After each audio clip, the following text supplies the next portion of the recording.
Okay.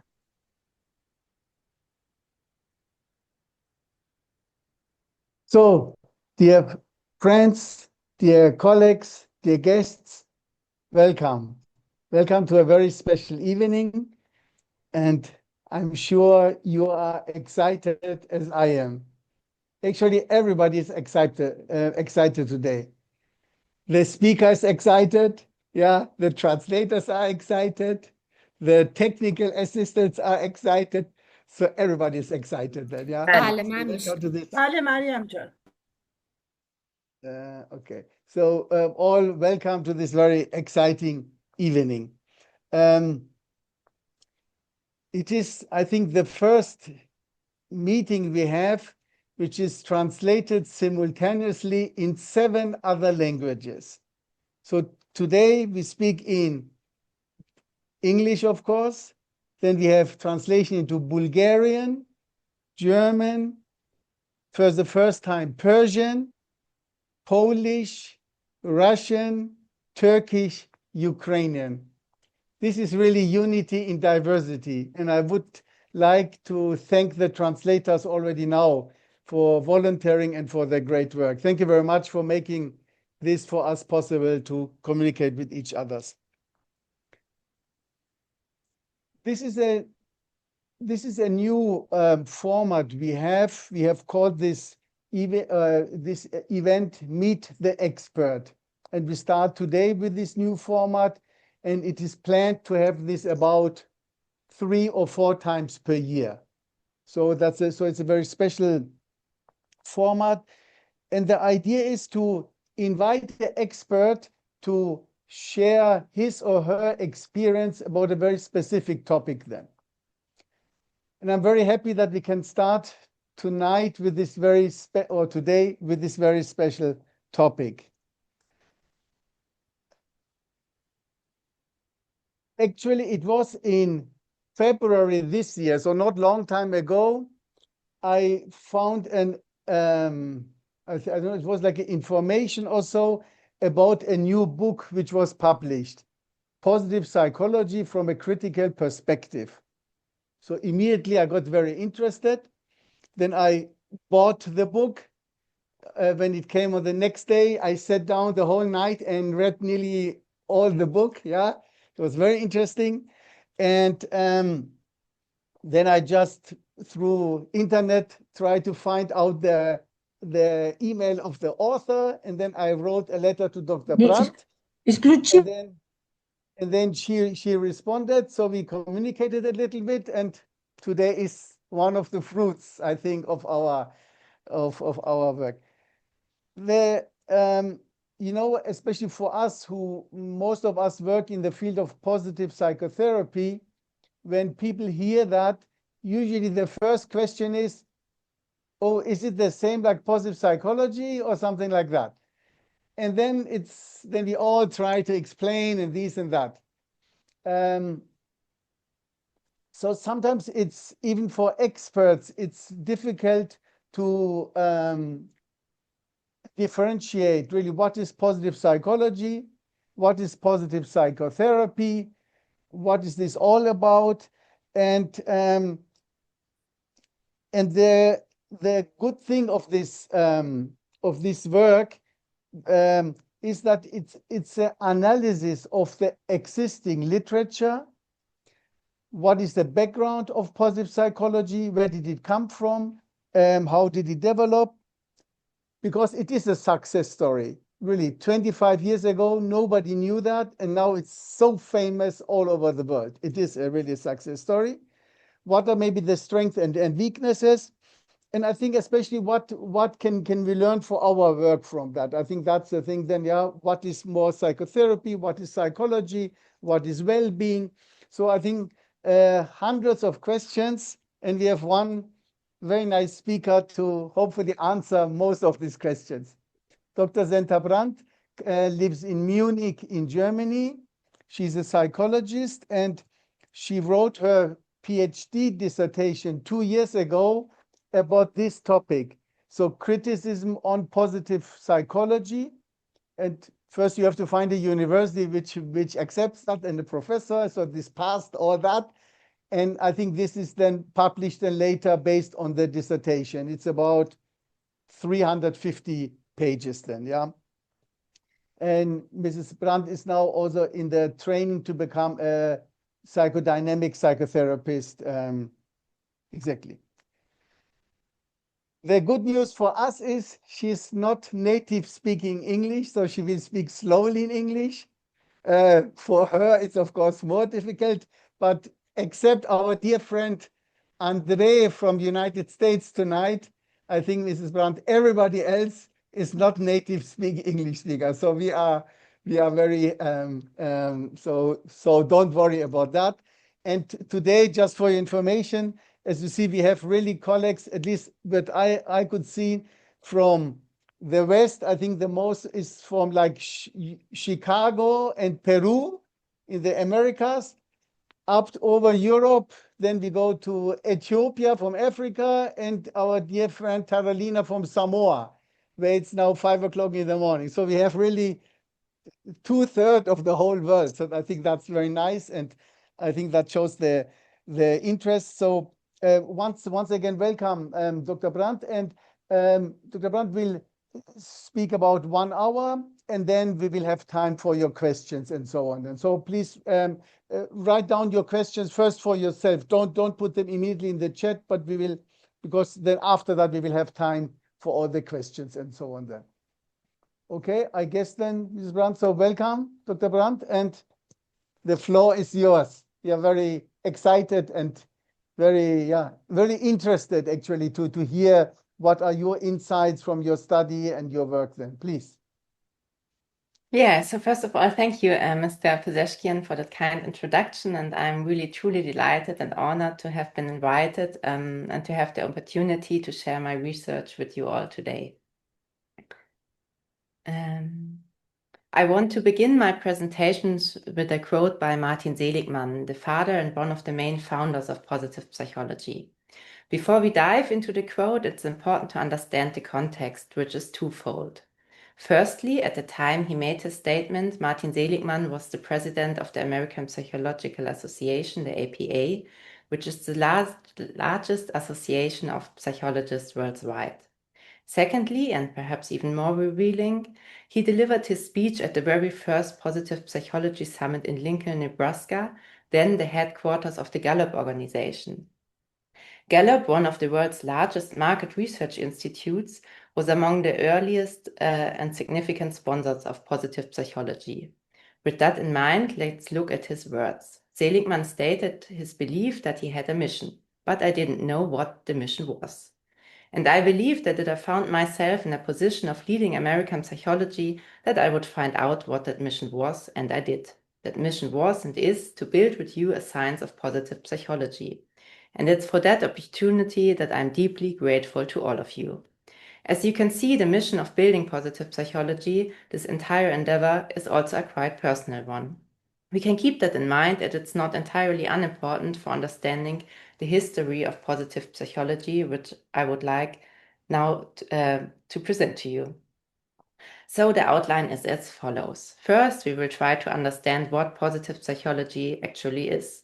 Following that, we will look at who constituted positive psychology, the key founding figures, and how it originated. Then we will examine how positive psychology, what positive psychology does specifically and how it does it. After that, I will present concrete fields of application, focusing on the area of positive psychotherapy.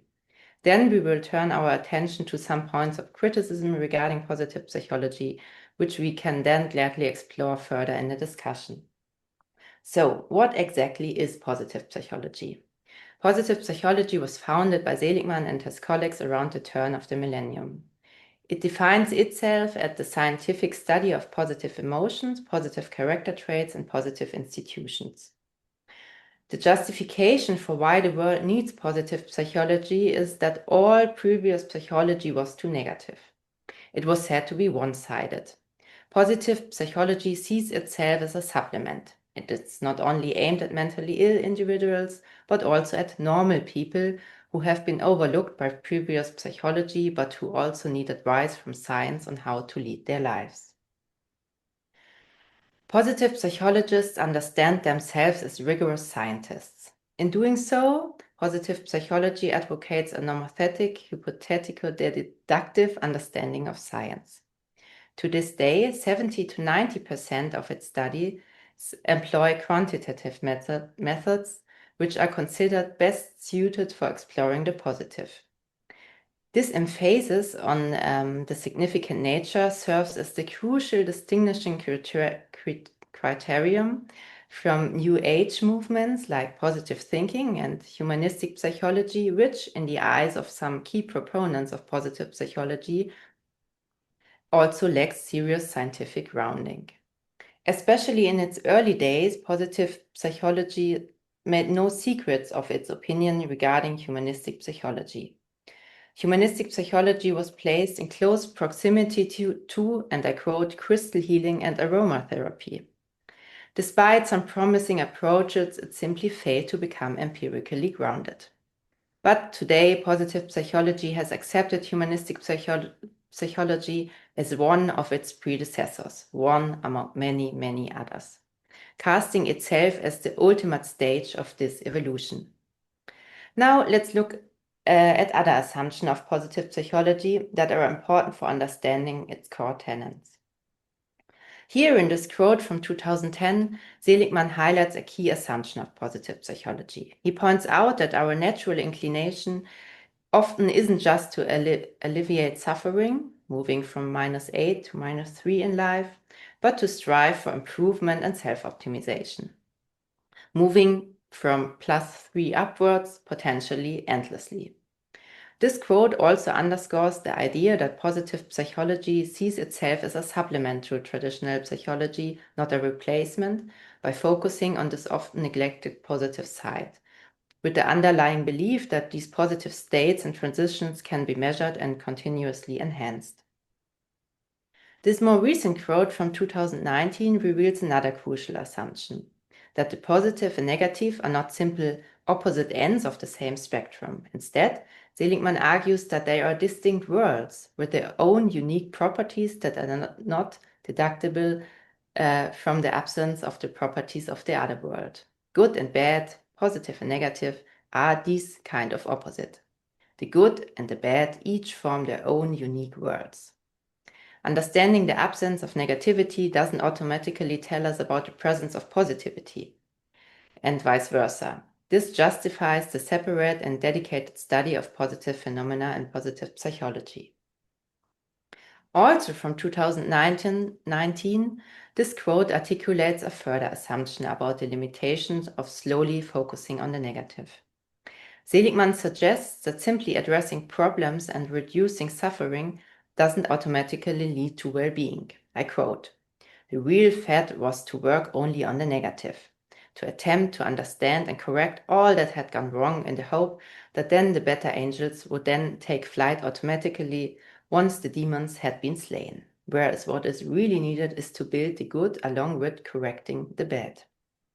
Seligman argues for the necessity of actively building the good, cultivating positive. Sorry, Dr. Senda, I'm sorry. Our translators kindly ask if possible a little bit slowly because the text is quite difficult and if possible to read it slowly. Yeah, okay, no Sorry problem. for that, yeah. So Seligman argues for the necessity of actively building the good, cultivating the positive alongside addressing negative aspects of life. This proactive approach to fostering well-being is a cornerstone of positive psychology. You really have to work on yourself to build the good. You cannot simply sit there and wait for the angels to fly in. Don't be passive. Actively build the good. Another fascinating aspect here is how clearly Seligman's language reveals the meaning of positive and positive psychology. The use of terms like better angels and demons isn't purely metaphorical. It carries a distinct moral weight, echoing medieval beliefs about good and evil. This suggests that the very framing of positive and positive psychology might be implicitly linked to underlying moral convictions rather than being a purely neutral scientific descriptor. As you can see, these ideas are not just historical. The latter two quotes are quite recent, from 2019, indicating their continued relevance. On this slide, Seligman, Rashid, and Parks, the developers of what they call positive psychotherapy, draw our attention to two further fundamental assumptions of positive psychology. They ask, what kind of brain survived the Ice Age? The one that assumed the good weather would last, or the one that was strongly biased towards anticipating disaster any moment? Human beings are naturally biased towards remembering the negative, attending to the negative, and expecting the worst. Negative emotion is most proximately driven by negative memories, attention, and expectations. So emotion is driven by cognition, and depressed individuals exaggerate this natural tendency. Here we first see that positive psychology, despite its name, implicitly adopts a rather negative and pessimistic view of human nature. And secondly, that this view of human nature is justified by a quite questionable appeal to evolutionary biology and neuroscience. The quote also offers insight into the etiology of depression, stating that depressed individuals merely exaggerate this natural tendency. But luckily, it is possible to free oneself from this negative nature, which brings us to a further crucial underlying assumption of positive psychology, which concerns human agency, freedom, and the potential for change. As Seligman stated in this quote, psychology has supposedly discovered that individuals possess the freedom to choose the way they think. To achieve this, they must change their thinking, more precisely their cognitions and emotions. But the question then arises, what should be thought and felt instead of the negative? Which ways of thinking are truly beneficial? This is precisely what positive psychology investigates. In an interview from 2016, Seligman articulates it clearly. He doesn't think that people are naturally happy or blossoming. He thinks that's just as much as a skill as not being crazy. If humans remain as they inherently are, they will stay at the mercy of their negative nature. However, they can free themselves from it. Here, optimization and liberation become one. Freeing oneself from one's negative nature is not easy. It requires consistent practice and work on one's cognitions and emotions. In their critical examination of positive psychology, Cabanas Diaz and Sanchez Gonzalez conclude that the most commonly accepted assumption amongst positive psychologists is that happiness is something that can be trained to a great extent. To this effect, positive psychologists provide a wide variety of positive psychological techniques under the promise to enhance people's happiness. From this point of view, thus, becoming a chronically happy person means to frequently and constantly exercise the muscle of happiness.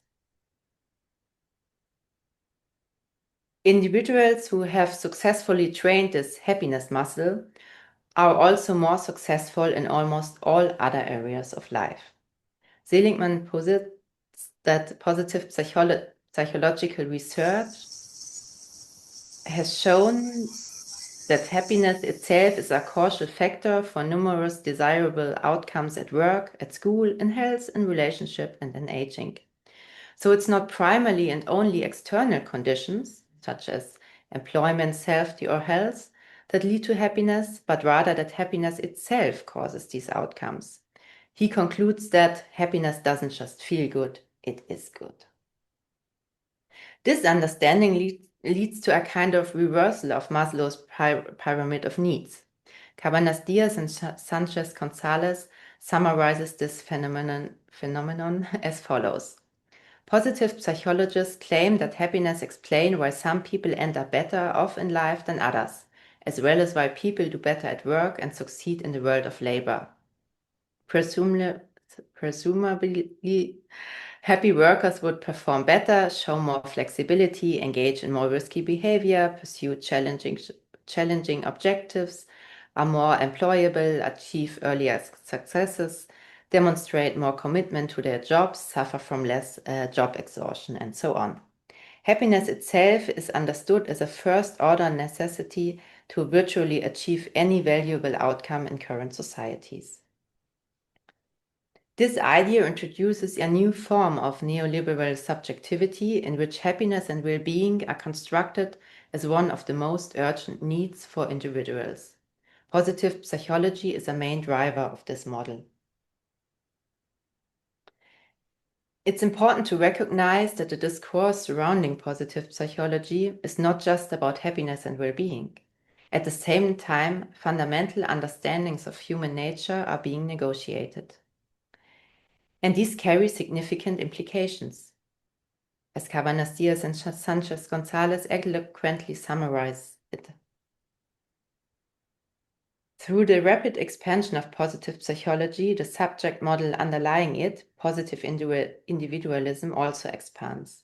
Academic psychology in general and more professional seems to be leaning towards it as if it were an irresistible fashion.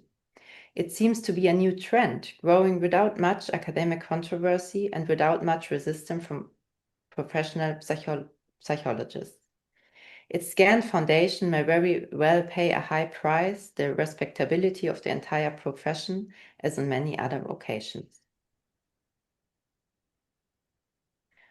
Okay, let's sum up some of the key implicit assumptions we can identify in the foundation of positive psychology. First, there appears to be an ontological dualism. This involves the idea of distinct positive and negative realms of human experience.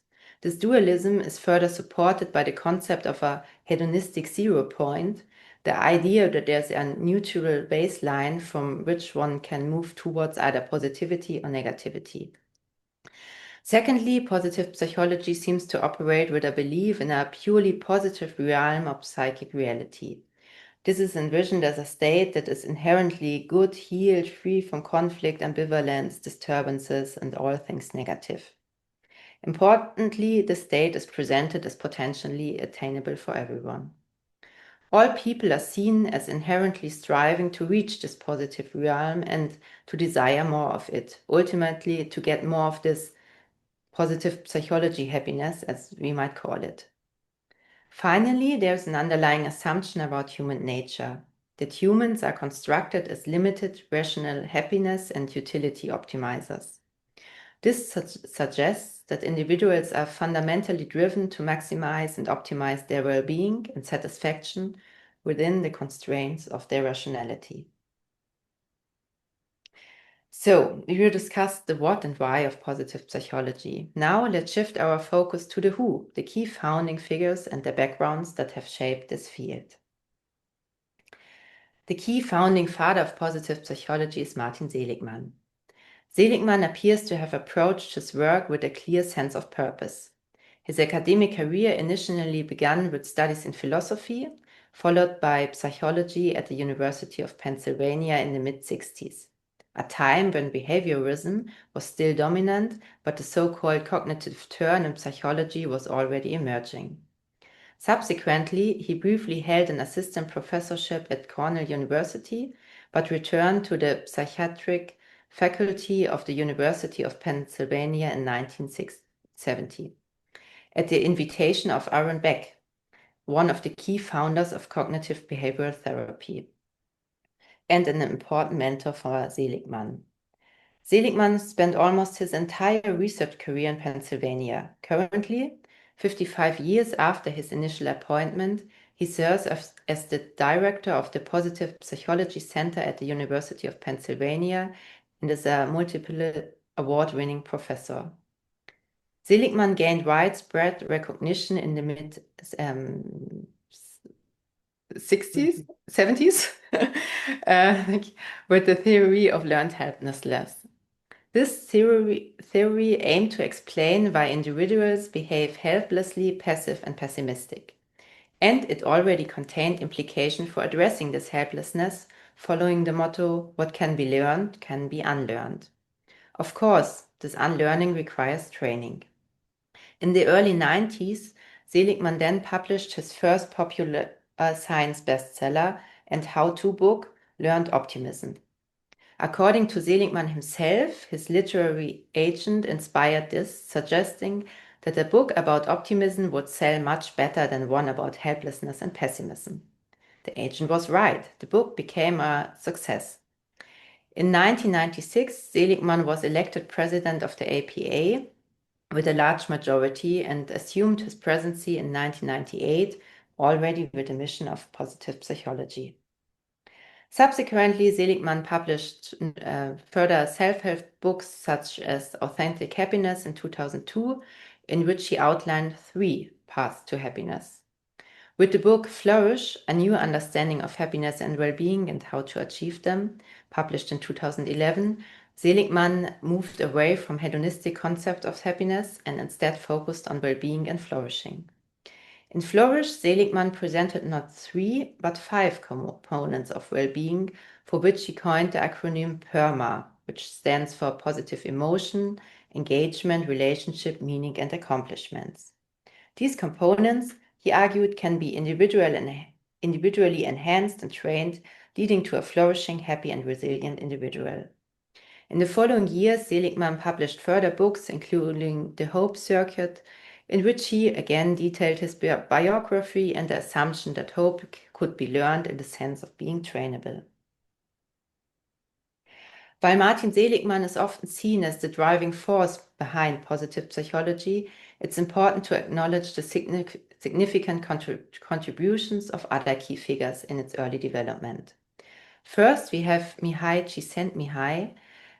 He is widely known for his work on flow, a concept he developed long before the inception of positive psychology, beginning in the 70s.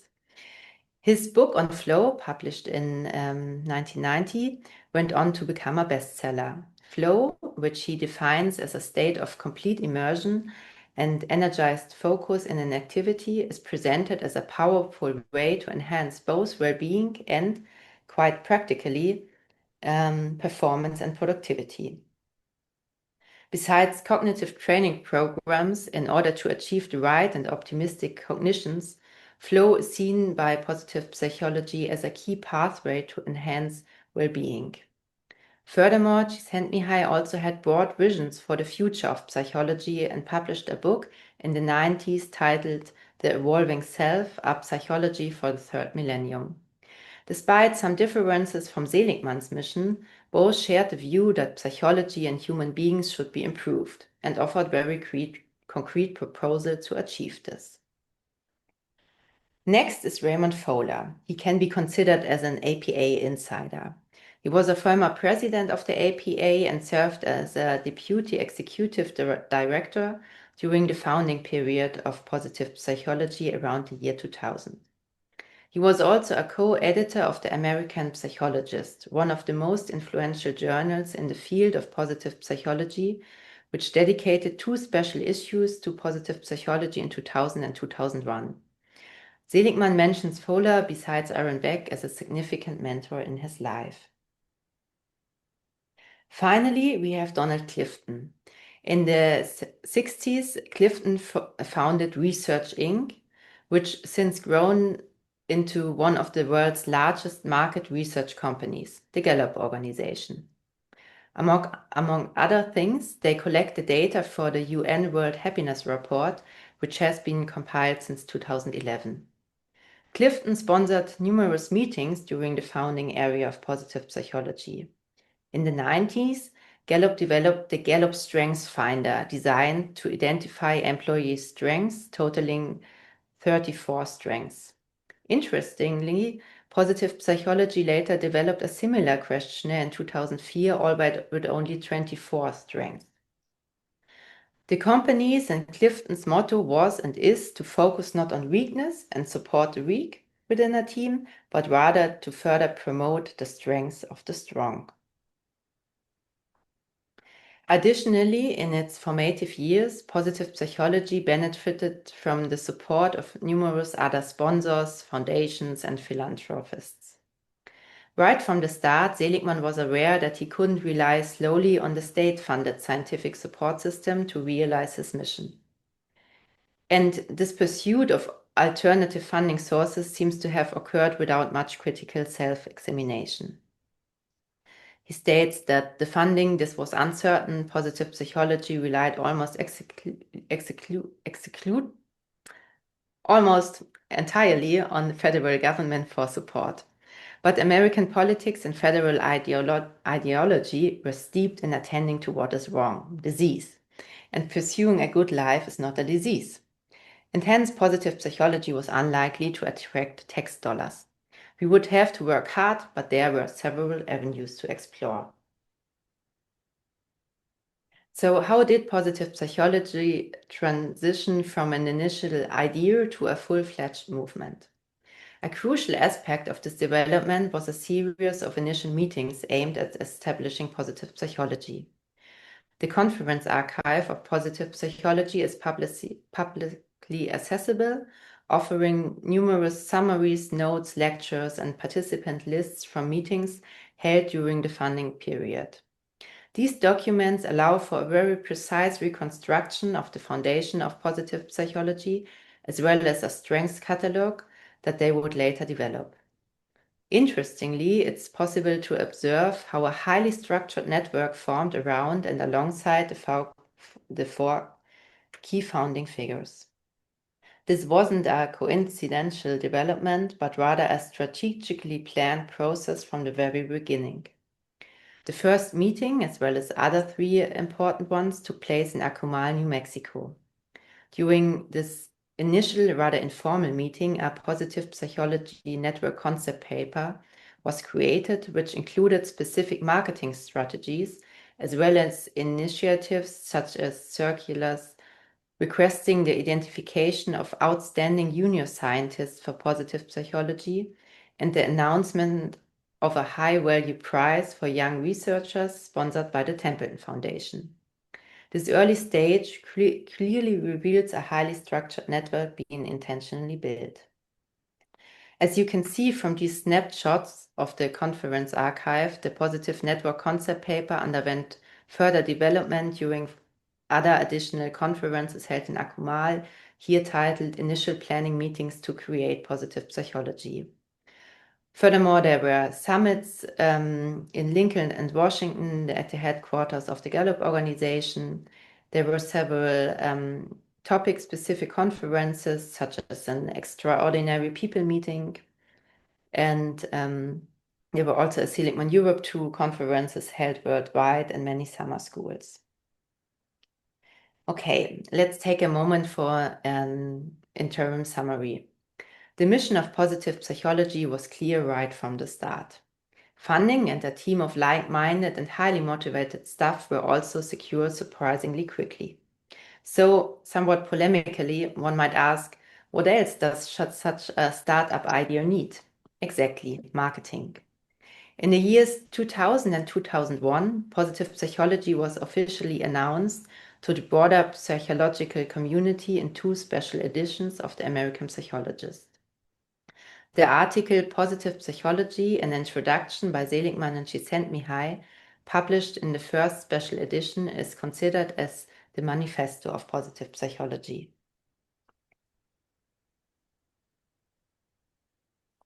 In this manifesto, they state that psychologists can choose to create a scientific monument, a science that takes as its primary task the understanding of what makes life worth living. Such an endeavor will move all of the social sciences away from their negative bias. And such a science will not need to start afresh. It requires, for the most part, just a redirection of scientific energy. So, after hearing this call to action, the question arises: how is this redirection of scientific energy to be understood? Initially, positive psychology faced a significant challenge. As this insight from the Akumal meeting in 2001 states, the science of positive psychology cannot begin until a classification of positive psychology has been created. This is immediately understandable. If you want to measure something, in this case, the positive world, you need to have scales to make this something measurable. But fortunately for the early proponents of positive psychology, they didn't have to start from scratch. At least they had a successful model to orient themselves towards: clinical psychology and psychiatry, which in the last 50 years had developed a highly transferable science of mental illness, as the quote from the manifesto indicates. Further, it states that these disciplines developed a usable taxonomy as well as reliable and valid ways of measuring such fuzzy concepts as schizophrenia, anger, and depression. They developed sophisticated methods, both experimental and longitudinal, for understanding the causal pathways that lead to such undesirable outcomes. These same methods, and in many cases the same laboratories and the next generation of scientists, with a slight shift of emphasis and funding, will be used to measure, understand, and build those characteristics that makes life most worth living. So the idea now was simply to transfer those methods from the science of mental illness to the positive side. However, the crucial question then becomes, how does this transfer actually take place? This brings us to the next point on the agenda. What does positive psychology actually do, and how does it? Positive psychology operates on the assumption that the measurement of the negative is largely complete. There are established scales and classifications such as the ICD, the International Statistical Classification of Disease from the World Health Organization, and the DSM, the Diagnostic and Statistical Manual of Mental Disorders from the APA, as well as methods to assess individual scores on these scales, for example, the Beck Depression Inventory. Furthermore, at least within cognitive behavioral therapy, there are specific manuals that demonstrate how to unlearn the negative, in this case, mental illness.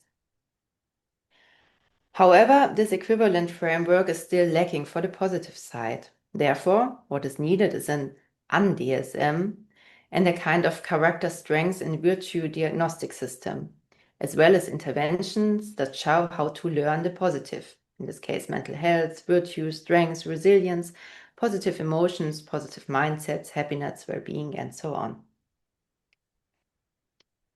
This quote from Martin Seligman further shows very clearly how important it was for positive psychology to create an opposite of the DSM.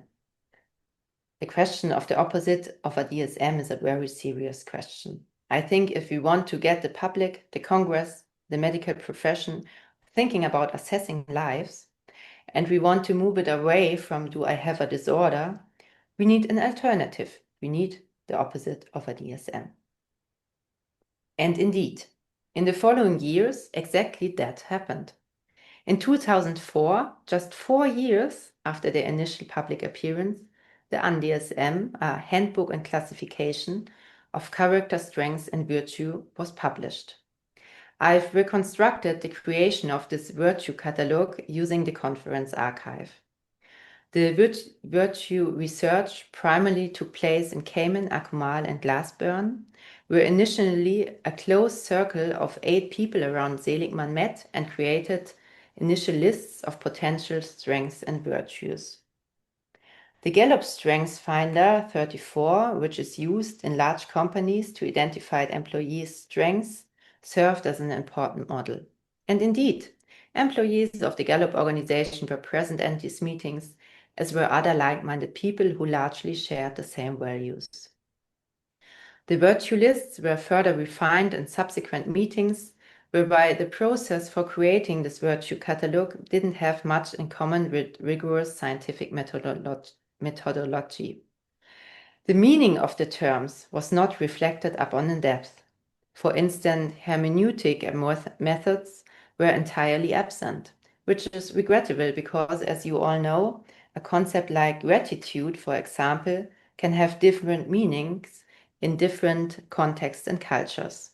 This meaning, however, was not explored or investigated, and consequently, personal values and norms influenced the creation of the catalog, which is, despite this understood as universally valid across cultures.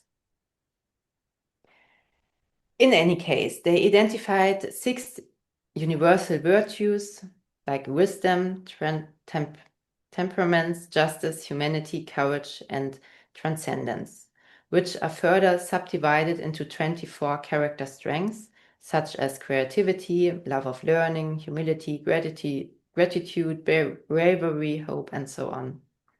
But don't worry, you don't have to fulfill all these strengths and virtues to be considered as having good character, as this quote from the Manual of Sanity shows. We are comfortable saying that someone is of good character if he or she displays one or two strengths within a virtue group. So, how can you find out if someone has good character? In parallel to the UNDSM, a corresponding questionnaire also emerged, which has already been translated into many languages, the VIA Strengths Survey of Character Strengths. It is a 240-item self-report questionnaire designed to assess how individuals score on these positive scales. VIA stands for Values in Action and is an institute that was founded in its early years with the help of the Meyerson Foundation. Dr. Meyerson, by the way, is a psychologist, but also well-versed in startup companies, and pointed out the importance of scientists adapting to market needs during the Akumal meetings. Upon examining this questionnaire, it becomes evident that economic values such as work ethic, ambition, purposefulness, and growth are overrepresented. Other key social and emotional aspects of human functioning, like the capacity to grieve and process loss, the self-awareness to acknowledge one's own limitations, the honesty to admit weaknesses, and the courage to ask for help are missing. Furthermore, the context of the situation and the ambivalent nature of strengths are not taken into account, which can then lead to situations where even a courageous super-vandal would have to be certified as possessing particularly high virtue, as courage is considered as one of the main virtues, and the questionnaire asks, using a scale from 1 to 5, how often one feels courageous. Also, a religious fundamentalist might also receive high scores on the transcendence scale if they indicate praying frequently. As you can easily see, this has little to do with objective science, but rather with ideology, and leads to biases that Georg Steinmeier, a key critic of positive psychology, draws attention to.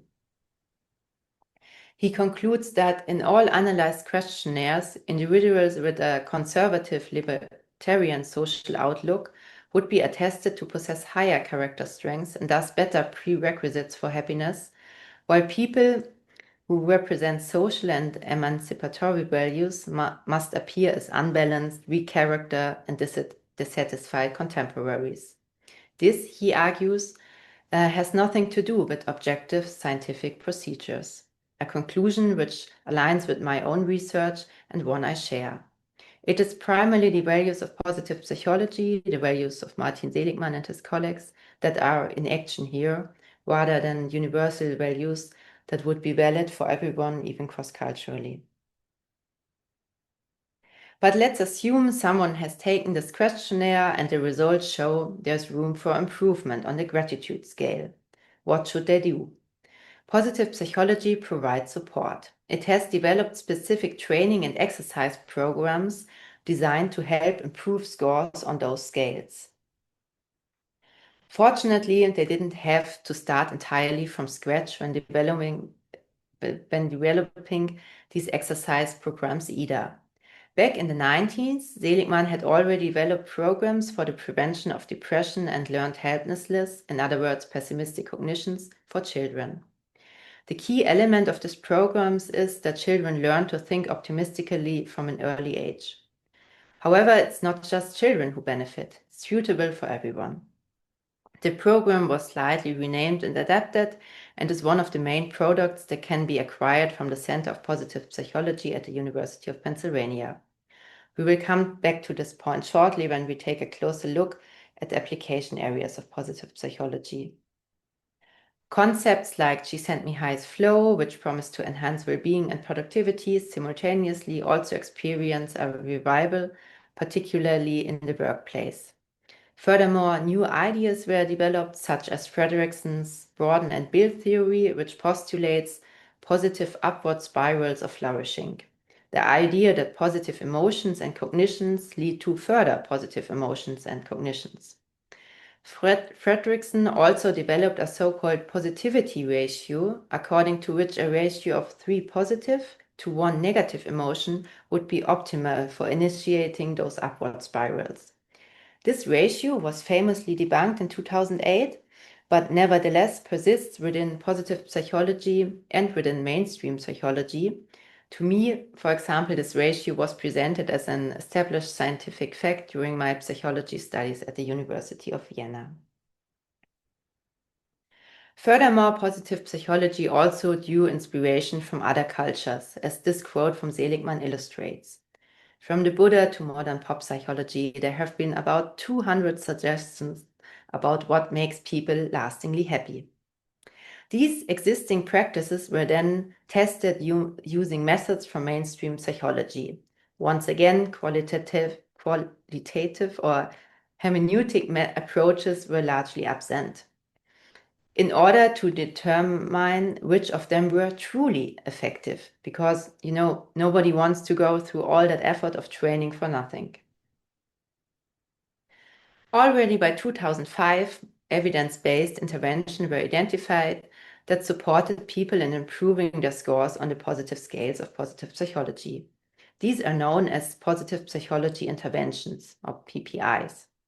One of the most well-known examples is the 3 good things exercise. Here, individuals are instructed to note down 3 things each evening for which they are grateful, and also to specify the reason why they are grateful for each good thing, with the aim of simultaneously learning correct causal attribution and thus rational thinking. There are many other such individual interventions, such as positive mindfulness practices or writing letters of forgiveness. Furthermore, these individual interventions were compiled into a standalone manual for positive psychotherapy, which was published in 2018. Before we take a closer look at positive psychotherapy, as they call it, which I assume is of particular interest to you, let's briefly summarize. The measurement of the positive was achieved within just a few years. By 2004, the AN-DSM was available, along with a corresponding diagnostic questionnaire, and from 2005 onwards, evidence-based happiness interventions followed. However, the evidence for these interventions is in fact highly doubted by many critical researchers. For instance, consider the conclusion of a recent review published in Nature by Volk and Dunn in 2023. They explicitly state, and I quote, "Our review suggests that a strong scientific foundation is lacking for some of the most commonly recommended happiness strategies." This is not an isolated critique. Many other researchers and critics of positive psychology have also drawn attention to significant methodological issues. They speak of conceptual incoherence, neglect of measurement issues, and a tendency to make grandiose claims without supporting evidence, and even describe it as a bad science that stretches its conclusion beyond the available evidence base. There appears to be a fundamental confusion between correlation and causality in positive psychology. For instance, when studies report a correlation between happiness, however defined, and receiving hugs, getting hugs is often mistakenly interpreted as a causal factor for happiness. This leads to phenomena like hug stands and conferences of positive psychology, where one can get a hug from a complete stranger, or interventions simply advising people to hug more. Such approaches entirely miss the crucial context in which hugging takes place, the intersubjective relationships, for example, and once more highlight a reductionist understanding of human nature. There are many more criticism, as you can see in a review from Frawley, for example. This points to a persistent and widespread concern regarding the robustness of positive psychology's scientific claims. You might recall from the beginning of the presentation that positive psychology primarily positions itself as a science. It is also important to keep in mind that the label evidence-based is the key criterion, the unique selling point, as you could say, that distinguishes the practices of positive psychology from other market players in the field of self-optimization. As we will see, appealing to science and the evidence-based label can also be an excellent way to make some money. So let's now move on to the application areas of positive psychology. On this snapshot from the Positive Psychology Center at the University of Pennsylvania, you can see some of the major clients. These include prominent names like Deloitte, Kimberly-Clark, Indeed, the US Army, the US Department of Justice, various universities and schools, the Australian government, and even the World Bank.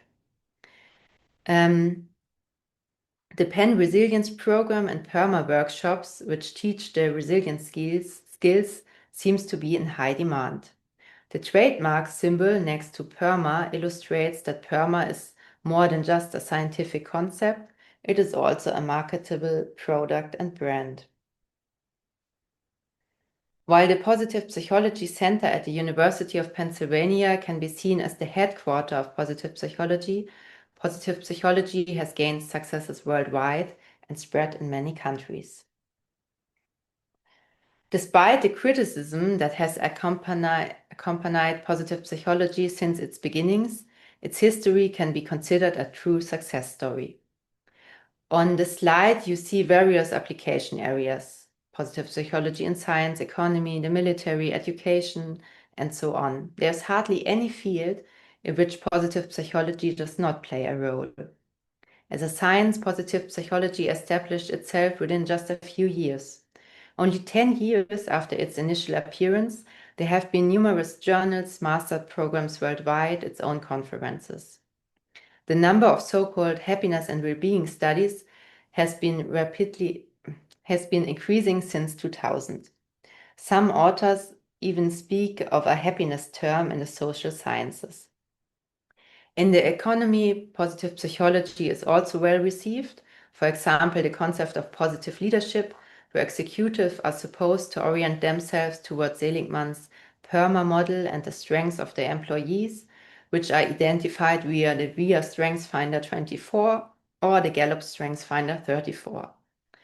In politics, as mentioned, there has been the World Happiness Report since 2012, the UN World Happiness Report, and numerous happiness indices that politicians are supposed to use as a guide. The military was one of the first major clients of positive psychology. When it became clear that many soldiers who struggled with PTSD, post-traumatic stress disorder, in the wake of the Iraq War, quick solutions were sought for how soldiers could endure even long deployments. Concepts like resilience and post-traumatic growth were developed, the idea that one can and even should grow from traumata. The idea of prevention plays also a major role here, especially for cost reasons. Prevention is cheaper than therapy. Positive psychology also plays an immense role in education, as well as in clinical psychology, psychotherapy, and coaching. I will come back to this point shortly. Furthermore, it has found its way into many other application areas, such as positive journalism, positive neuroscience, and so on. Positive psychology has achieved worldwide success, although its impact is more significant in some countries than in others. This map, taken from an article by Martin Seligman, in which he reflects on the history of positive psychology, shows where international positive education is already firmly established. Although, for example, Germany is a blank spot on this map, this does not mean that there are no efforts here to anchor positive psychology and so on in schools. So the missionizing of school children is well underway. Due to time constraints, I'd just like to briefly point out that the core idea of positive psychology, that happiness, well-being, good character, virtue, resilience, all good, can be trained runs through all of these programs, as illustrated by this quote from Seligman and Fowler. The resilience training and the fitness courses offered are all in the military are almost exact parallels of the course we use in positive education. Of course, the interventions are always slightly adapted to the target audience. For example, the 3 good things exercise is described as hunt the good stuff in the military, whereas in other contexts it's framed as 3 blessings or simply 3 good things. Also in psychotherapy, the central idea is that mental health is a skill that can be trained with the right evidence-based exercises. So let's now turn our attention to this form of psychotherapy in more detail, which I imagine is of particular interest to you, as its name might lead to confusion with positive psychotherapy, according to Pezeskian. So positive psychology, which initially set out to be purely a complement and supplement to the science of mental illness, is now itself proposing methods for the treatment of psychological disorders. Let's start with another quote by Martin Seligman, where he reports on his own experience as a psychotherapist. It's surprising that he refers to Freud and Schopenhauer here, given that he himself was socialized in the tradition of behaviorism and cognitive behavioral therapy. In any case, he formulates, "When I first became a therapist, I was taught, following the dogma on Sigmund Freud and Arthur Schopenhauer, that the best we can do is not to suffer. So my aim was to help the patient to get rid of all of her negatives, anger, sadness, anxiety. That done, therapy ended. Once in a while, we did very good work, and these dysphorias cleared up completely. Did I get a happy patient? No, I got an empty patient, because the skills of positive emotion engagement, meaning and relationship, his PERMA concept, are entirely different from the skills of fighting the negative. So arriving at the good is a lot more than just eliminating the bad." So Seligman didn't get what he wanted, a happy patient. As mentioned, positive psychology was initially intended as a supplement to traditional forms of therapy. But this only brings patients to a hedonistic 0 point. Whoever wants to go beyond that and increase their happiness and well-being must also learn the happiness skills. It's not enough just to unlearn and eliminate the negative, or in Seligman's terms, the bad. The positive must be actively learned. As Seligman himself clearly points out, positive psychotherapy emerged from a failed website business idea. To understand this, we need to take a quick look at the history of this particular kind of positive psychotherapy. The interventions of positive psychology were first also conceived as a business model. We gave them the positive psychology interventions out free at first, and we hoped that if they worked, people would pay a few dollars to subscribe for more exercises. Unfortunately, this hope did not materialize. Despite intense marketing efforts, such as a cover story in Time magazine in 2005, fewer people than expected were willing to pay a few dollars for the interventions of positive psychology. Nevertheless, Seligman remains convinced of this type of web therapy. I quote, "This dirt cheap, can be massively distributed, and in my heart of hearts, I believe it is almost as effective as psychotherapy and medication. So why wouldn't web therapy prevail?" Furthermore, the customer data collected could still be utilized and serve to test the positive interventions. The research question was, are there simple exercises that individuals can do to improve their happiness? And might these exercises also lower depression? And indeed, through simple exercises, both happiness scores increased and depression score decreased. To explore this further, Seligman was once again looking for funding opportunities. And the next disappointment, the NIMHA, the US National Institute of Mental Health, one of the world's leading mental health research institutions, rejected the grant application. But Seligman and his postdoctoral fellow, Tayyab Rashid, then went to Canada, continued their research there, and ultimately in 2018, a manual and a workbook for positive psychotherapy were published. According to the main founders of this form of therapy, Seligman, Rashid, and Parks, the rationale for a new positive orientation is clear. For over 100 years, psychotherapy has been where clients go to talk about their troubles. In addition to trying many brands of psychotherapy, every year hundreds of thousands of people attend retreats, workshops, camps, and courses where their focus is nearly always on repairing negatives, symptoms, traumata, wounds, deficits, and disorder. These activities are based on a bold but largely untested axiom that talking about troubles is curative, which is kind of surprising when you consider the right evidence for traditional psychotherapeutical approaches.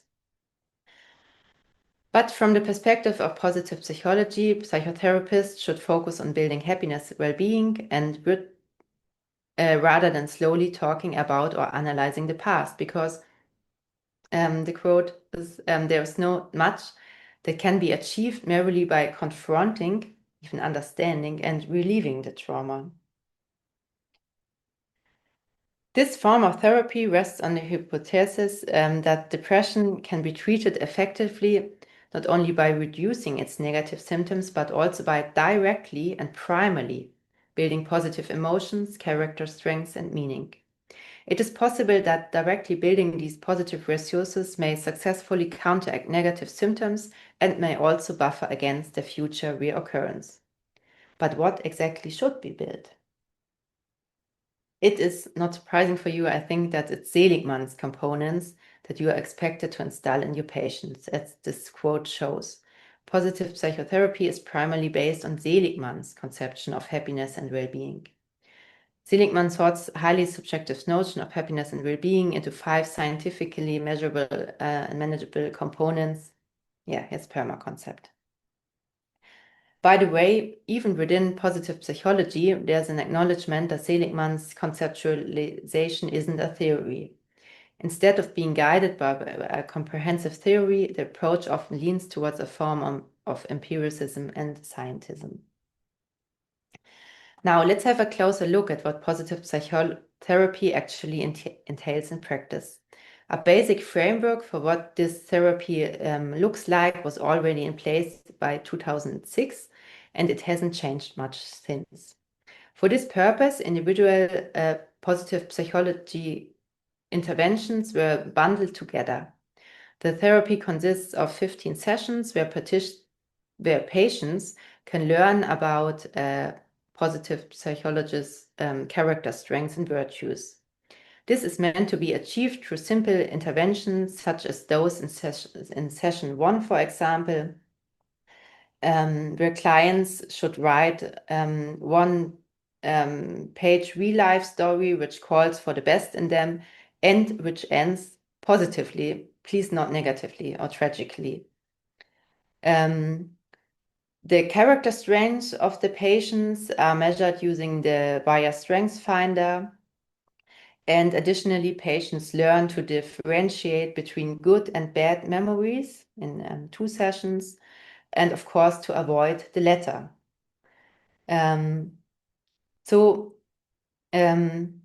What exactly do patients can learn from this form of therapy?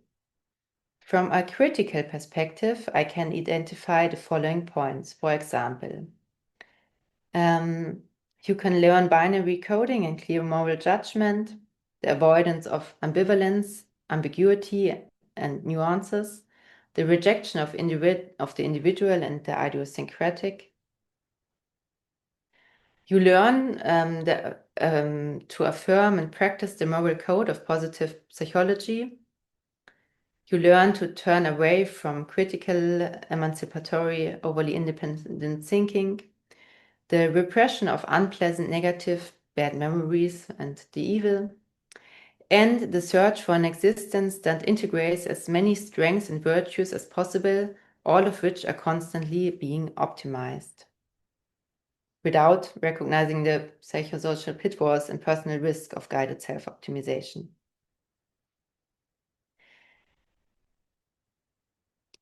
Positive psychologists, which focus so much on self-optimization, build up prescriptive authority and institution. It is astonishing that some of its proponents deny this, as this quote illustrates.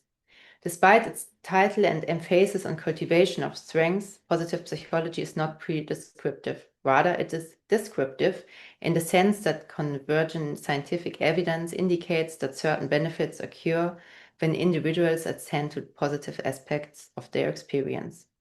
I see it quite differently. Basic and applied psychology can hardly be more prescriptive. Positive psychology is unmistakably a hegemonic endeavor in a discourse and a practice that is not least about power. Before we open the floor to discussions, let's briefly summarize the key criticism of positive psychology. While positive psychology has undoubtedly achieved a remarkable success, it has faced criticism since its inception. As reviews such as the one by Frawley demonstrates, there is a substantial amount of criticism that cannot all be listed individually. Broadly speaking, this critiques can be categorized into three main areas: criticism questioning the scientific evidence base, criticism regarding the culture-bound and normative character of happiness, and criticism that address the phenomenon of positive psychology from a political and social critical perspective. We briefly touched upon the evidence base of positive psychology earlier in the sessions. Due to the time, I will skip this part. Also, that it's not that this form of science is quite outdated. Another key criticism addresses the culture-bound and normative character of happiness.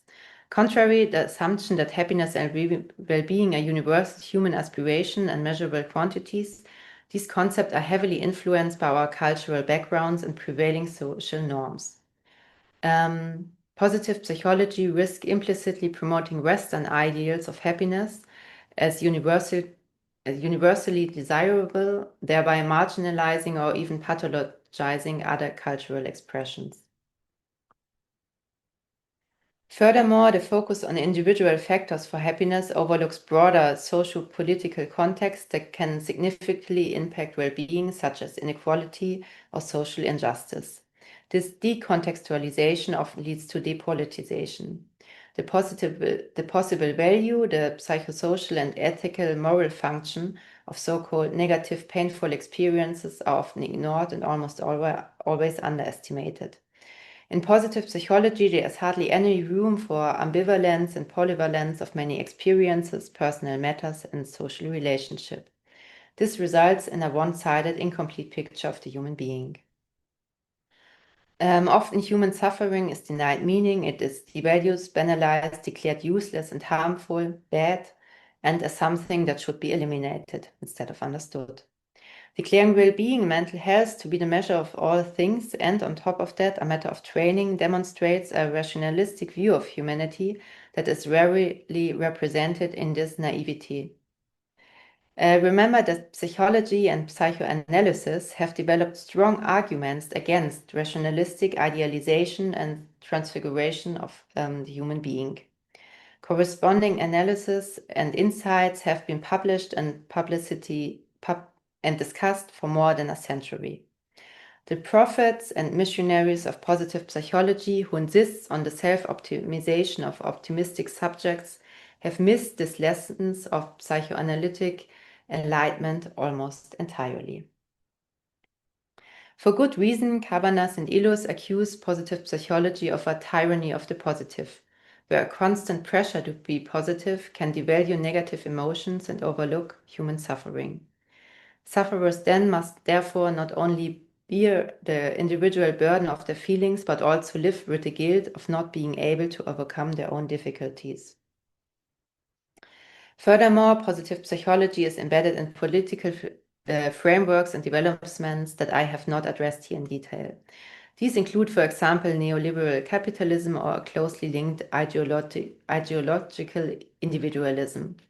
The psychologization and beautization of Western cultures and societies that has been described for many decades should also be mentioned here. Without this, the continuing trend towards scientifically based and guided self-optimization would be almost incomprehensible. In this talk, I have focused on a reconstruction and discussion of central concepts, manuals, and instruments of positive psychology. The aim was to decipher the mental structure, scientific foundations and instruments, normative implications, and the gigantic optimization program of this psychological current. The main results are that positive psychology is by no means serving or researching the human being. They act as enterprises and expanding their influence in science and numerous fields of practice.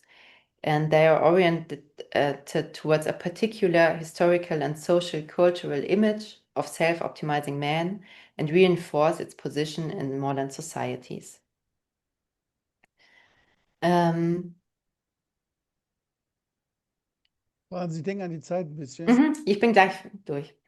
Its ideological and missionary character takes positive psychology far beyond the scientific and psychotherapeutic field. Positive psychology and its applied sections should be increasingly examined as a social and global power and critically analyzed in terms of their political significance. In general, academic approaches and endeavors do not operate in an apolitical space. Accordingly, they should not only be analyzed from an epistemological, methodological, and theoretical perspective, but should also become the subject of public discourse and political judgment. If you're interested in my research in more detail, you can find it in my publications. These include my critique of positive psychology, which is published in German, and an article which I have published with Straub, which is available in English and free to access. And if you have further questions, please feel free to contact me via my homepage, where you can find all my contact informations.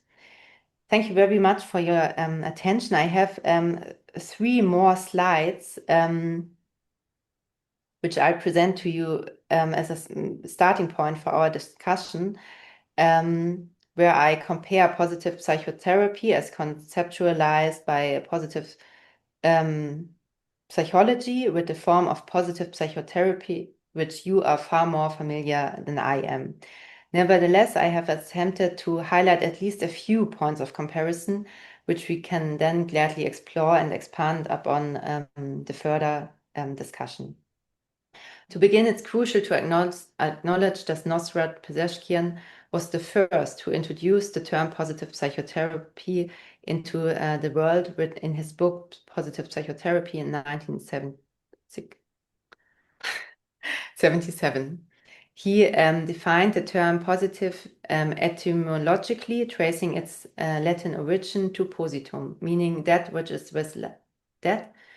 laid down or what is set before you, encompassing the factual, the whole reality, presented what is given.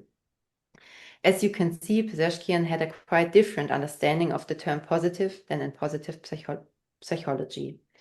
There were other differences between the 2 approaches. For example, their origin, their view on human nature, which is more pessimistic in positive psychology, and in positive psychotherapy, it's oriented towards a positive humanistic concept of human nature. To my understanding, positive psychotherapy, according to Pezeshkian, places the transcultural examination at the center of its consideration, including the integration of different sets of popular wisdoms and tales that might be unique to the specific culture. It addresses the specific concept, norms, value, behavioral patterns, motives, and viewpoints that are valid in a given culture and are therefore influential for an individual socialization. The 2 approaches also differ significantly in several other key areas. For example, their understanding of their origin of pathology, their therapeutic methods, and on their focus or ultimate goal is also quite different. As in positive psychology, the aim is often self-optimization and prompting strength and well-being, aligned with the PERMA model to move beyond normal functioning towards flourishing. Whereas for Peseshkian's positive psychotherapy, the core goals are psychotherapeutic healing and addressing mental disorders. It views conflict as an opportunity for growth and aims to develop what is differentiated capacities. In summary, while both approaches share a focus on positive aspects of human experience, they differ significantly in their understanding of human nature, the origins of psychological distress, their therapeutic goals and methods, and their consideration of cultural factors. This comparison highlights the richness and complexity within the field of positive psychotherapy and provides a basis for our further discussions. And at last, we might also ask why even call this kind of psychotherapy from positive psychology psychotherapy, because even from its etymologically, the term therapy is meaning curing or healing, serving the ill. And if positive psychology intervention do not address this dimension of healing, psychological suffering or pathology, it seems fair to ask if it's just pop psychology instead of psychotherapy. So, and now thank you one more time for your attention. And I'm looking forward to your questions and perhaps your view on how these approaches differ or where they might have similarities. Thank you. Dr. Brandt, thank you very much. Katja, if you can have the whole picture, okay. So Dr. Brandt, thank you very much for this brief survey and خیلی خوب بود. من تشکر میکنم. ولی خودم نتونستم کامل متوجه and this short trip over that, which is of course not so easy then, but I think it became very clear what is positive psychotherapy psychology standing for, and what it is, what it's not. Because tonight, of course, as you see, it's not the idea to criticize something who is good or who is better, but I think that also became very clear what are the different tasks of that, and what are the roots, what are the aims of that, what is more in the field of healing, what is maybe for the individual. So I think that became very clear. So this was the good news. The bad news is, friends, I know you have a lot of questions, and we have them in different languages, so we have to organize that a little bit then, yeah? Now let me see what we do. Katja, either we do that, people put the questions in the chat, and then we decide which questions we take, or let me see. Yes, we have one question in the chat. When we start to answer it, we can try. We can ask our colleagues to write questions in the chat when we will answer the first one, and then we can choose. Yeah. Dr. Brandt, this is a long question. Maybe you can give a short answer. This gentleman, Vitali, says, war leads to great destruction and suffering for millions of people, of course, especially now. Are the basic tenets of positive psychology proven and effective in wartime? What limitations do you see in the development of positive psychology in conditions of global uncertainty and escalating tensions? I mean, that's, I think, is something which, of course, all of us are concerned in the present world situation in many areas of the world, and especially for all of us, is the question: what can we do? What should we do? Maybe you can say a few things. What would you say? What positive psychology can do, or maybe cannot do? I don't know. It's a large question. Yeah. I think it's obvious that war leads to human suffering, and as you could see by the quotes of Martin Seligman, he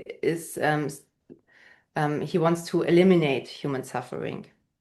So maybe to learn this kind of resilience from positive psychology in a first step could help soldiers to get more tough, to get more grittier, as I remember one quote.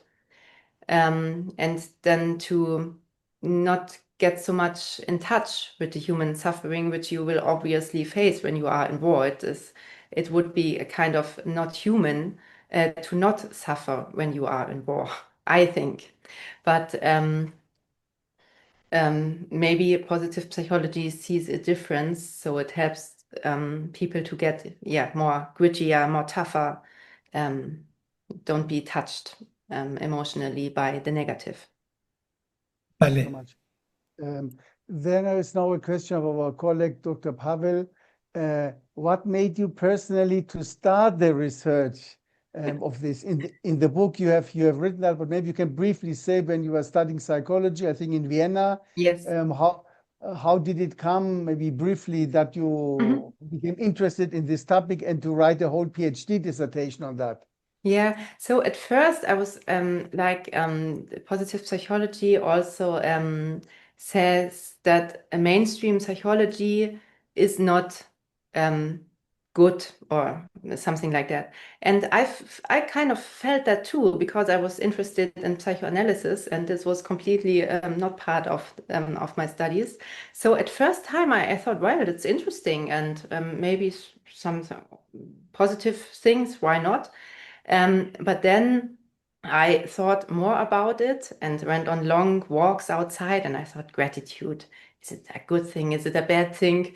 How can you say that people should train gratitude? And so my interest sparked, and then I dove deeper and researched more. And then you ended up in psychoanalytical training, yeah? Yeah, because I think there is, I think the criticism of mainstream psychology is, I share the criticism on like that it's improvable, but Martin Seligman in Positive Psychology should say that the Inhalt, The contents. the contents, the subject should change. And in my opinion, the methodology, like there also in mainstream psychology, there is a overwhelming majority of quantitative research, and when you research qualitatively or even interpretative or with hermeneutic methods, it's very hard to do that in mainstream psychology, and I think that's a big missing point for research. I don't know, maybe that's a good point to say that, I don't know, you know that, and maybe some of the colleagues don't know. Actually, more than about 10 years ago, we invited Dr. Tayyab Rashid, whom you mentioned, from Canada. I visited him personally in Canada and said, let's go and try. And then we invited him to our World Congress. He came to Istanbul with his whole family. And actually, it was very interesting. So he was sharing the background. And for me, for before that, I was also tensed up. And then I became clearer that, as you mentioned, they are more, if you want, cognitive behavioral oriented. And what we are doing is more humanistic psychodynamic. So I think that also made, even we use the same word, but I think that was for me already a clarification. So now I have 1 million questions. One is, will your book be translated into Ukrainian? I guess you are not against that. We have to ask the publisher if they agree with that, right? I think that's what, maybe you could write a short article for our journal. We have a nice journal, which is in different languages. So this might be a good idea then, yeah. Okay. Then Safia says, doesn't positive psychology have studies on treatment with psychotherapy? I remember there were studies on tobacco addiction. So I think there were many studies, and sometimes they point out some evidence base, and then some critics examine the evidence, and then the evidence is found to be a little bit shaky. Then Rosita from Iran asks, what do you think if we look at sufferings in a pessimistic way? Is it not better to look at suffering as an opportunity for growth and having an optimistic, realistic view? So my it depends always, I think. For some, they can't grow. They will suffer all their lives, and it's they were not bad trained people. So and others are have more luck or more better relationships or the more better circumstances, and they Maybe it's also a personality issue, huh? That for some people they can always be optimistic even under difficult circumstances, and some others for them it's very difficult to be positive, huh? And I think that's also something. Yeah. Okay. So another one, Eliza Yaneva. I'm curious about the limitations of positive psychotherapy mentioned, such as the guilt of not being able to just be positive. That's what you said. So the pressure to be always positive on top of your own suffering. So how do you integrate this in your practice? Okay. Yeah. So I guess something is the question, because you mentioned that with the guilt of not being able to be positive, maybe how can we deal with that?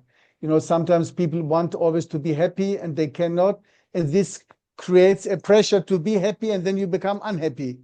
Yeah, maybe you can say something to that.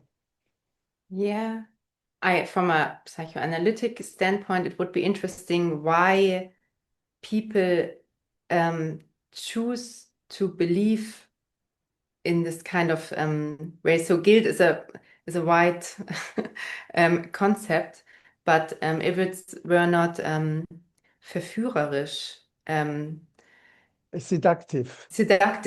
Yeah. So what makes it I would be curious what makes this belief seductive to these individuals. This feeling of guilt and so. Yeah, and yeah. So yeah. Now I have some Persian questions, but I have to translate them because my Persian reading is not so good. Yeah. Okay, this was that. And yeah. So I don't know how it's, so now you decided then to, when you finished psychology, clinical psychology, to go in the training to become a psychodynamic psychotherapist then, yeah? Can you explain this briefly to us? I mean, you write a dissertation on positive psychology and then you go in psychodynamic training. Yes, so the reason why I choose this unmöglichen, unpossible way, as Sigmund Freud said, are not even, or at least what I can say, that I was reading Sigmund Freud and Friedrich Nietzsche in my youth, so, and Erich Fromm and some key proponents of psychoanalysis, and something stuck there. And then in my youth, I forgot all about it. And then came mainstream psychology, who says, oh, psychoanalysis is not scientific and it's outdated. And when you are a young student at first, okay, I thought, okay, well, that should be maybe the truth. But luckily I was further reading the text. And so it was, yeah, a quite natural decision for me to decide to become a psychoanalyst. Yeah. Okay. Another question. What do you think about this VIA, yeah? And DIA and Virtuous Project and Popos, all of them, which are, so it's a little bit that, I don't know if you can answer that. This is a little bit the virtues from Seligman and the virtue and we call them actual capabilities in positive psychotherapy. I don't know if you can say some, so the idea is they all focus on virtues and capacities. So maybe they're a little bit similar. I don't know how you see that. Yeah, I like exactly these questions I cannot, but I can maybe, when we take, for example, gratitude, which is a virtue in positive psychology. And it's a virtue that can be trained. So when you remember what kind of or in the antique there was the conception of passion more than emotion. So they had this something you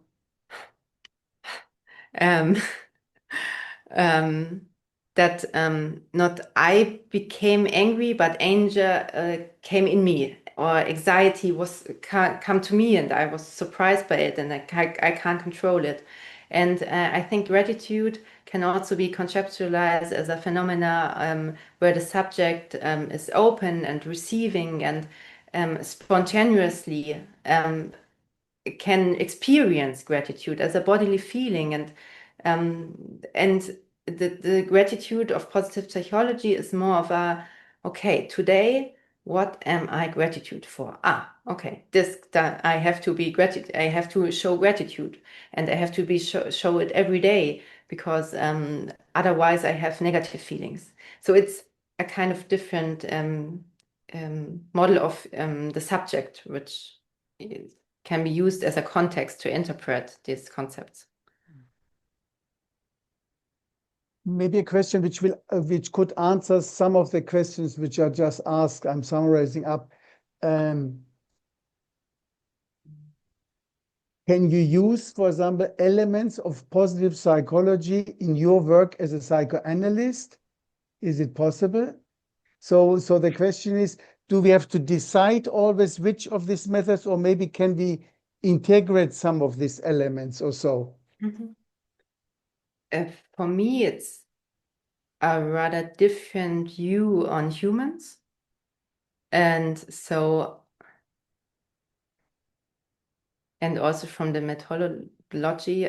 So in my personal work, I use nothing of positive psychology, but of course, I also believe that hope can be a high value for somebody, or sometimes you make even Sigmund Freud went went outside with his patients, what you would now maybe call, maybe he did a kind of intervention, or I don't know. But of course, it's not dogmatic, but I wouldn't call it positive psychology, what at least I do, yeah. I can answer also a little bit from the perspective of positive psychotherapy after Pesechkan. I think we can, and I think some colleagues do that, to include elements from positive psychology. Very nice, for example, like we use also elements or techniques from, for example, cognitive behavioral therapy. You can use some of these techniques, I don't know, doing homework, focusing on some things, and so on then. But I think that's also important what you said. In psychotherapy, usually the basic concept of a human being, what you call in German Menschenbild. So this is a fundamental perspective. Do you see a human being good by nature or bad by nature? Does the human being has a lot of capabilities? How important is the education or the early experiences? So I think that also plays a role. But I personally have found out, after I found out what they have in common and what is different, I think one can use some techniques very good, but I think you made it clear that I think the claim was never to develop a psychotherapy method then. This was not the idea of that. I think that's very important then. Yeah. And also in your book, you write that this method could only be developed in America and only at that time, which I think also is something, I mean, there are different cultures in the world. So it is, of course, the focus more on the individual in countries where you live with 10, 20 people in a home together. It's a little bit difficult to be like individualistic then. I think that's also important then, thank you very much. And this and that. When someone asks, difficult question, our colleague from Sri Lanka, you go so far now, Mr. Nabil, he says that many thanks from Sri Lanka. How can we bring this to the school education or into school education, especially in Asian countries where unfortunately psychology is not really so much considered in early childhood. So what I think they and a few others, they were very interested in this whole idea of positive education. So I don't know if you could say a few words how to bring that in schools, or how to work with the parents, with the teachers, or maybe something you may want to share.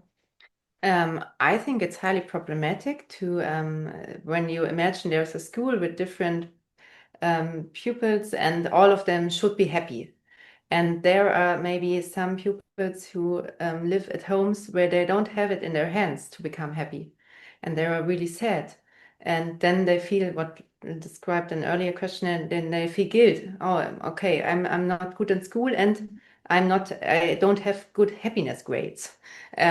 So I think it's problematic. And another critic proposed to maybe incorporate positive psychology like in religious as a religious subject. So okay, you have many proposals on how to achieve happiness. There's religion, there's ideology, then there's some concept from science who propose where you can get happy, but not to practice these techniques. I think if you really want to do something in education, it's all like money, and which is needed to have good teachers and enough teachers and classrooms and books and material and good relationships which are open and which are touched by human suffering and not describe you should practice this one. Yeah. So I understand you that the concept of happiness is good, but we must be careful not to make a pressure on people, so that if maybe you're not happy, that you don't feel guilty about that, and that there are different people in this then, and so on then. Yeah. Okay. So dear friends, I think slowly but surely, I'm sure there are many other questions, but I think that's a good moment, if you agree, to really thank you once again, Dr. Brandt, for coming and for sharing this. We were about 150, 160 people from, I don't know, Katja, 15 countries, maybe 20 countries, huh?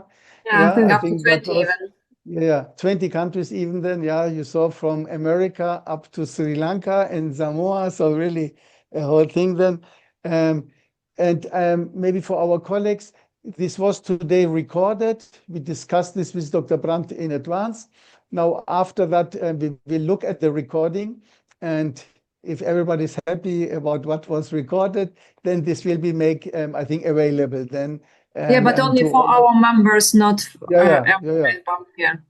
Then see, I have a voice from the off. Yeah, So there will be then. So this will be made possible. Then you can see the slides, plus then the recording. I think that it's good to go through this again, and some of the literature you suggested. So that I think that will be also very helpful. Because I think, friends, this was also important. Or today you saw that that to try also to do this. I think your whole book as a dissertation, it's science-based and research-based. So it's not just the emotional thing, yes or no, but that we try to do this in a scientific way. Then, scientific way, investigate that.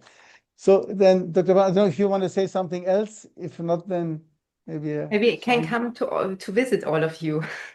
Yeah, that's a good idea.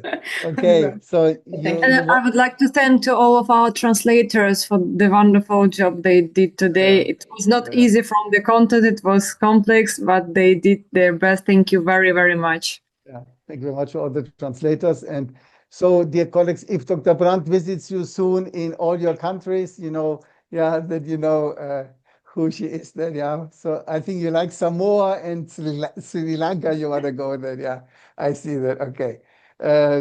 So then once again, thank you very much for coming and for doing that. I know it's always difficult in a foreign language, but it's for all of us, therefore it's very, it's good. And thank you for the translators. Thank you for the participants for coming. And for many of you, it's late night or early morning or whatever, or during the day.